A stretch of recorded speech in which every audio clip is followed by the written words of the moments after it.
Welcome to our channel. Today we how to manage your credit card interest rates with Regions Bank step by step clearly. To manage your credit card interest rates with Regions Bank, start by reviewing your current credit card terms. Access your Regions Bank online account or use the mobile app for easy reference. Locate the section detailing your credit card interest rates and terms. Take note of your annual percentage rate, or APR. Next, check your payment history and credit utilization ratio. Ensure that you have made on-time payments to maintain a positive credit score. If you find your APR to be high, consider contacting customer service. Reach out to Regions Bank's customer support via phone or secure messaging. Prepare to discuss your payment history and overall relationship with the bank. Express your desire to lower your interest rate and request any available options.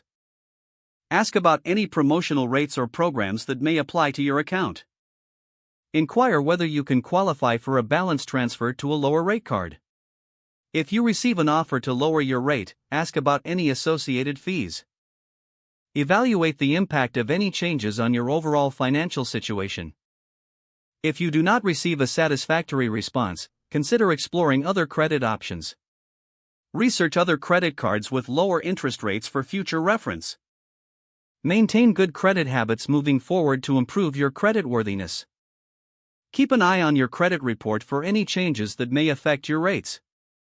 Regularly review your Regions Bank statements to stay updated on your account. Stay proactive about managing your credit to ensure financial health. If the page does not load, refresh the browser or try again in a private or incognito window. Make sure you are using the correct email address, then retype it carefully to avoid small typos. If your password is not accepted, use the reset option and create a new strong password you can remember. Check your spam folder for verification or security emails, then complete any requested confirmation steps. Enable two-factor authentication if available to improve account security and reduce unauthorized access risk. After signing in, review your profile details so your contact information and settings are accurate and current. If you see an error message, note it down and try again after restarting your device and internet connection. Log out when you finish, especially on shared devices, to keep your account and payment information secure. Don't forget to like this video and subscribe to our channel for more step-by-step tech guides.